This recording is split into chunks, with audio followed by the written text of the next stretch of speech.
Thank you very much. I'm certainly not good at this. I have kept hoping that I will see an end to, what I normally call very nonsensical conversations in the public space. We are in a crisis. And then let me be very frank about this. As someone who has had the privilege and the blessing of working in the public sector before and serving our country, I understand government very well. I can read what is going on. I can tell Kenyans very sincerely, we are walking down to a crisis. Not just because we have, of course, because we have an incompetent government, but because in addition to that incompetence, they have mismanaged the country and every avenues of engagement in a spectacular and historic manner. So, I would like to urge our leaders, take time now to address the challenges we face, or at least show a sense of understanding and respect for the public by attempting a conversation on the challenges that we face.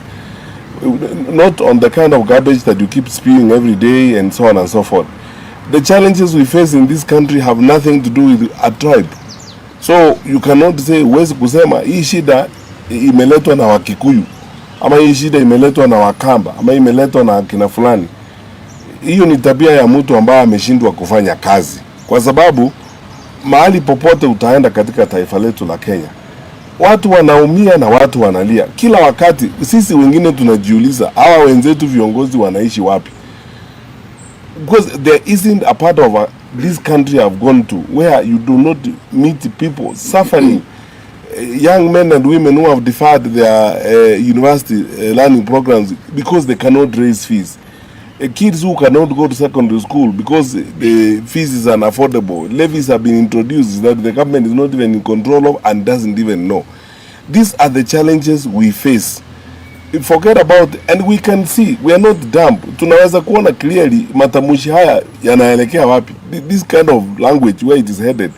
Kusema eti kwa sababu wakati ule pay ya mafuta ilienda juu wakati Mheshimiwa Uhuru Kenyatta alikuwa rais, mbona hakukuwa na shida? Niko na jibu. Kwa sababu we were responsible leaders, sisi tuliongea na wananchi na tukawaheshimu. Kukiwa na shida na kukiwa na maneno kama hayo, tulikuwa tunaita the private sector, Kenya Private Sector Alliance, Kenya Association of Manufacturers na wale wengine, tunaketi chini tunazungumza nao. Viongozi wa dini wote wakituitisha tulikuwa tunafanya kikao nao, tunaongea nao na magavana na wale wengine, because democracy is government by consultation and government by consensus as you go along. Lakini sasa this arrogance that we see here and juvenile hubris that you are witnessing ndio shida. Mimi ya mwisho ningesema ni the worst mistake you can make as a government is to politicize national security issues. Etu bereke siasa kwa maneno na masuala ya usalama. Tikitu ikitokea useme ni kabila hii ama ni kabila ingine, ni wale wengine, ni sehemu hii. Kasumba kama hii imetuletea shida huko mbeleni. Na tusiende barabara hiyo tafadhali, tutaumiza nchi. Tusiende barabara hiyo. Na yale ambayo yamefanyika jana, ukiangalia mambo ambayo yalifanyika Murang'a jana, mambo ambayo yalikuwa yanafanyika Naivasha, unaona wazi kwamba labda kulikuwa na mpango hapa. But I'm asking the government, if you want to prove us wrong, arrest those who are involved and present them before a court of law, because that is how you prove that you are serious. Lakini kila wakati ni excuses, maybe somebody should give award this government or record them in the Guinness Book of World Records for being the government that has generated the most excuses to govern. Oh, we inherited empty coffers. Oh, it is Uhuru. Oh, it was Raila and Azimio. Oh, it is who. I mean, it's someone else is to blame. Not their own failure to manage the country. Hiyo ndio shida. Tunawaheshimu kama viongozi wetu. Wakati umefika, if they did not see this danger, wakati umefika wa kufanya mjadala. Lakini sisi kama chama cha Jubilee ndio wa kwanza kusema tunajiunga na Wakenya wengine kukataa finance bill 2026, reject finance bill 2026. Ukiangalia yale mbaya yako kwa hiyo finance bill, unashangaa tutaishi wapi na tutaenda wapi. The cost of living is already unbearable for many. Kenyan workers, wafanyakazi wa Kenya saa hii. Sijui kama kuna mfanyakazi Kenya hii ambaye anatarajia ama anatasamia kupata payslip.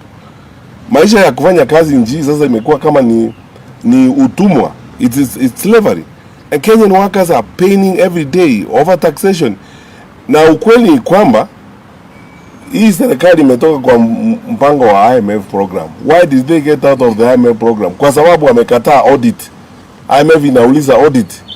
Na mnajua kwa nini wanakataa audit. Sisi zote tunajua kwa nini wanakataa audit. Because they have refused to accept that audit. They have gotten out of the IMF program.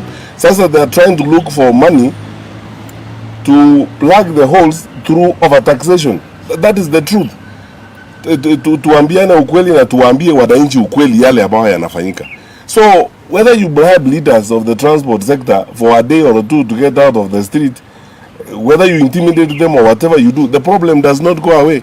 And this is the same short-termism, short-sighted way of managing the country that these people have adopted. There's a problem, throw money at it, bribe some people, or alternatively intimidate them or abduct them, or alternatively say ni kabila fulani nataka kuleta shida. You are moving all of us into a crisis and trying to profile one community. Eti you think it is going to be fashionable? Shida ambayo iko kila mahali Kenya hii. Hata ukienda Garissa, uende wapi, shida ni hiyo kila Mkenya anapitia. Sasa kwanza kuambia wananchi eti ni maneno yanaletwa na kabila moja and so on and so forth, which doesn't make sense. Ya mwisho, there are retired presidents around the world. You know, the level of pettiness that we see from this administration is shocking. You know, some of the things that people say, these guys talk about, they can make a dog cry.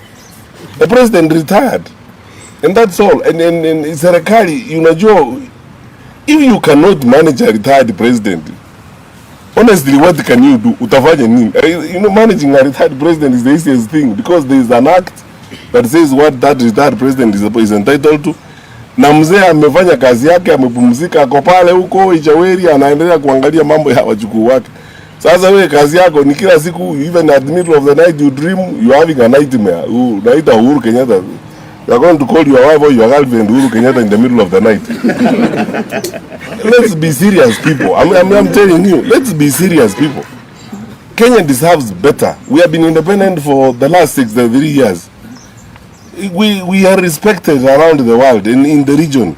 We are asking our leaders, we are better than that. Is why in Jubilee we are saying we are better than this. We would like to change this administration because Kenyans deserve better. Deserve better leadership. And what would we do so that I don't concentrate on negatives only?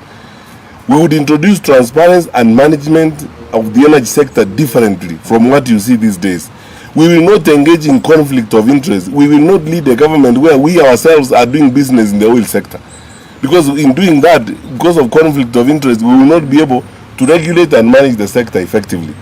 We will give an opportunity to all Kenyans. We will be transparent about what we do and accountable about public affairs.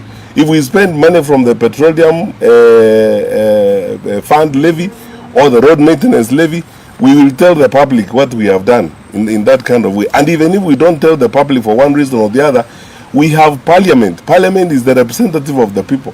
Elected members of parliament ought to be told and ought to be explained to everything that is happening by government.